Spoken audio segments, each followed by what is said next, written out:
नमस्कार, मी रश्मी. आपण पाहत आहात जनादेश वृत्तवाहिनी. पाहूया आजच्या काही ठळक घडामोडी.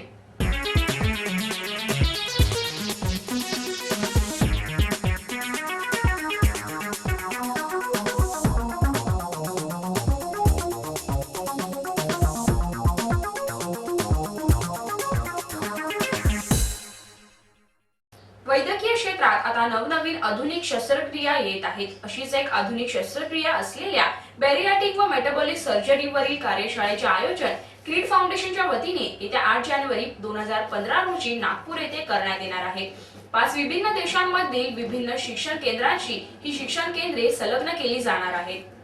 मुंबईतील हॉटेल मरीन प्लाझा येथे क्रीड फाउंडेशनने घेतलेल्या पत्रकार परिषदेत याबाबतची माहिती दिली आहे. गेल्या 2 दशकात आशिया खंडात लठ्ठपणा, मधुमेह व संबंधित आजार हे मुख्य आरोग्य विषयक समस्या बनल्या आहेत. अशा या समस्येवर बॅरियाट्रिक सर्जरीकडे रोगग्रस्त मधुमेही व लठ्ठपणावरील एक प्रभावी उपचार म्हणून पाहिले जाते.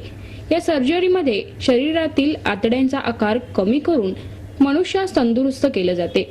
याबाबतची माहिती यावेळी लॅप्रो ओबेसो सेंटरचे संचालक डॉक्टर शशांक शाह यांनी दिले. बैरिएट्रिक सर्जरी स्टमक या इंटेस्टाइन के ऊपर होती है. स्टमक का साइज बदलते हैं, छोटा करते हैं या उसको इंटेस्टाइन जोड़ते हैं, जिसकी वजह से पेशेंट की भूख कम हो जाती है, खाने की क्रेविंग इच्छा कम हो जाती है, ऑटोमेटिकली उसका वजन कम हो जाता है, उसके खाने में जो भी फैट आता है वो एब्सॉर्ब नहीं होता है और उसका पूरा बॉडी का फैट एनर्जी में यूटिलाइज होता है. इससे बेनिफिट ये होता है कि फैट कम होता है, डायबिटीज नॉर्मल हो जाता है, कोलेस्टेरॉल ब्लड प्रेशर नॉर्मल होता है, आहिस्ता आहिस्ता सारी बीमारियां चली जाती है. पेशेंट जैसे रिवर्स साइकिल में या जवान हो जाता है, हेल्दी हो जाता है. इसको पहले वेट लॉस सर्जरी बोलते थे पर अभी इसको मेटाबॉलिक सर्जरी बोलते हैं, क्योंकि इससे आदमी का मेटाबॉलिज्म नॉर्मल बनाया जाता है. सदर सर्जरीमुळे रुग्ण प्रथम कमी जेवण घेतो, परंतु त्याचा कोणताच परिणाम त्याच्या तब्येतीवर होत नाही, कारण शरीरात जमा असलेल्या चरबीतून त्याला ऊर्जा मिळते. पुढे रुग्ण आपले दररोजचे जेवण अधिकाधिक वेळा जेवण्यास सुरुवात करतो, अशी माहिती डॉक्टर शशांक शाह यांनी दिली. इस सर्जरी के बाद शुरू में पेशेंट बहुत कम खाना खाता है पर उसके पास फैट की बहुत बड़ी बैंक होती है, तो फैट मेल्ट होते होते उसके बॉडी को एनर्जी मिलती है. आहिस्ता आहिस्ता पेशेंट का खाना थोड़ा थोड़ा बढ़ के नॉर्मल आदमी जैसा होता है. पेशेंट एक बार से ज़्यादा बार खा सकता है.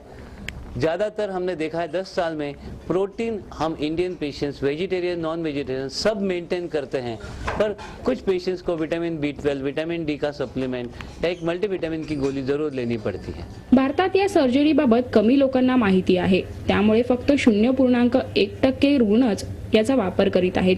त्यामुळे याबाबत अधिकाधिक माहिती करिता अशा प्रकारच्या कार्यशाळेचे आयोजन करण्यात येणार असून त्यामध्ये थेट प्रात्यक्षिक दाखवण्यात येणार असल्याची माहितीही यावेळी डॉक्टर शशांक शाह यांनी दिली.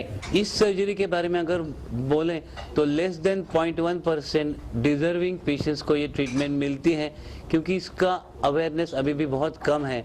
डॉक्टर लोगों में भी इसका अवेयरनेस कम है. एंडोक्राइनोलॉजिस्ट भी अभी अभी उसको एक्सेप्ट करने लगे हैं. अगर इसको बोलते हैं कि किसी भी पेशेंट का बॉडी मास इंडेक्स अगर 30-32 से ज़्यादा हो, उसका डायबिटीज अनकंट्रोल्ड हो, दवाई से भी उसको कोई फ़ायदा ना हो, जिसको कोई सर्राटे मारने की बीमारी हो, जिसको हार्ट डिसीज हो, किडनी खराब होने लगी या डायबिटीज़ की वजह से नस खराब होने लगी और दवाई काम नहीं कर रही है, ये सब मेटाबॉलिक बीमारी के लिए एक्चुअली बैरिएट्रिक सर्जरी सोल्यूशन है. आज ये आहिस्ता आहिस्ता एक्सेप्ट हो रहा है, पर जैसे अमेरिका यूरोप में इसका अवेयरनेस गवर्नमेंट ने बढ़ाया है, वैसे हम भी इस स्टेप ले रहे हैं कि ये अवेयरनेस ओबेसिटी का डिसीज के बारे में बढ़ के लोग इसको मेटाबॉलिक ट्रीटमेंट मेटाबॉलिक डिसीज की ट्रीटमेंट लेकर एक्सेप्ट करें. कॅमेरामॅन किशोरसह सुरेश पाटील, जनादेश वृत्तवाहिनी करिता. आपल्या भागात कोणतीही अनुचित घटना घडली असल्यास अथवा कोणतीही समस्या असल्यास आम्हाला जरूर कळवा. आम्ही ती आमच्या वृत्तवाहिनीवर जरूर प्रदर्शित करू. आमचा पत्ता 172 lucky house station road Konkani पूर्व मुंबई 400008.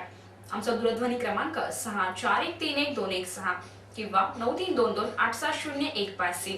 तर या होत्या आजच्या काही ठळक घडामोडी. तर पुन्हा भेटूया याच वेळी याच ठिकाणी. आपली बातमी आपली वाहिनी. पाहत रहा जनादेश वृत्तवाहिनी. नमस्कार.